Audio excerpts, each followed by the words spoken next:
सबसे पहले तो मैं पूरे देशवासियों का बहुत बहुत धन्यवाद कहना चाहती हूँ। आप मीडिया पर्सन्स का भी, क्योंकि आप लोग ही हम लोगों को इतना through out the journey wrestling में आपने सपोर्ट किया है। तो मैं उम्मीद करती हूँ कि मैं आपकी उम्मीदों पे खरा उतरूँ बिल्कुल। और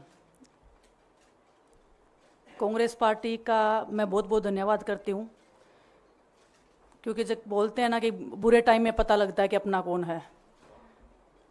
जब हम रोड पे घसीटे जा रहे थे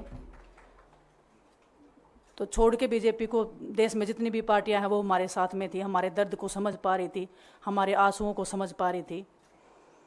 मैं बहुत प्राउड फील कर रही हूँ कि मैं एक ऐसी पार्टी में, एक ऐसी विचारधारा में हूँ जो महिलाओं के साथ हो रहा अन्याय और उनके साथ बुरे बर्ताव के खिलाफ खड़ी है। वो लड़ाई लड़ने के तैयार है, सड़क से लेकर संसद तक।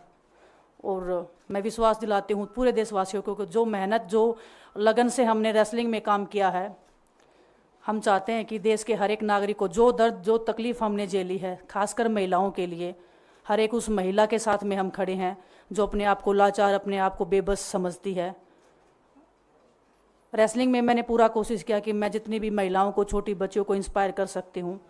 मैं चाहती तो मैं जंतर मंतर पे रेसलिंग छोड़ सकती थी, और सभी लोग भी मान रहे थे, पूरा देश इस चीज़ पर विश्वास कर रहा था, क्योंकि बीजेपी आईटी सेल ने उस चीज़ को साबित करने की कोशिश की थी कि हम चले हुए कारतूस हैं, हम ख़त्म हो गए हैं, हम पॉलिटिक्स कर रहे हैं।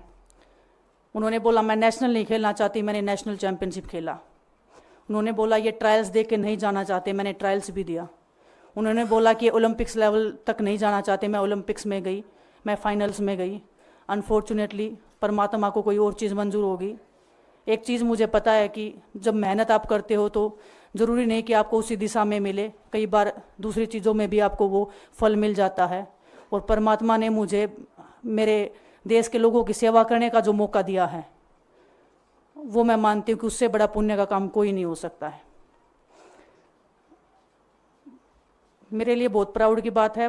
एक मैं नई पारी की शुरुआत कर रही हूँ आज से। मैं चाहती हूँ कि जो हमने फेस किया एज ए खिलाड़ी होने के नाते, उन सब खिलाड़ियों को वो चीज़ ना फेस करनी पड़े। हम उनकी लड़ाई में साथ हैं। शायद उनको आज हिम्मत मिले कि जो पार्टियां पावर में रहती हैं शायद वो साथ में नहीं खड़ी हों, लेकिन उनके बहन भाई हैं जो उनके साथ में खड़े हैं। और हमें पता है स्पोर्ट्स में कितना गलत होता आया है, नहीं बोल पाते हैं खिलाड़ी। आप हमसे देख लो, बजरंग के ऊपर डोप का बैन लगा दिया 4 साल का, सिर्फ किसी लिए कि सिर्फ उन्होंने आवाज़ उठाई थी हमारे साथ बैठ के। तो उसका भुगतान हम कर रहे हैं, आज तक कर रहे हैं, लेकिन हम डरेंगे नहीं, पीछे नहीं हटेंगे।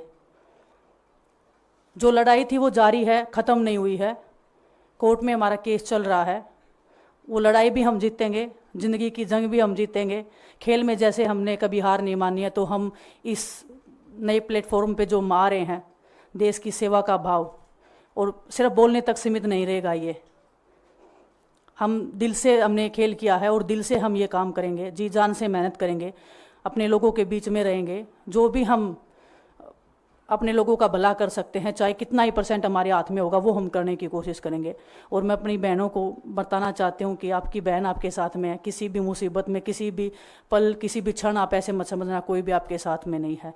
जब कोई नहीं खड़ा होगा तो मैं आपके साथ में ज़रूर खड़ी रहूँगी, कांग्रेस पार्टी आपके साथ में ज़रूर खड़ी रहेगी। ये हमने फील किया था, और मैं वादे से कह सकती हूँ, दावे से कह सकती हूँ कि बिल्कुल आपके साथ भी खड़े रहेंगे। बहुत बहुत धन्यवाद आप सबका। Don't miss out. Log on to oneindia.com for more updates.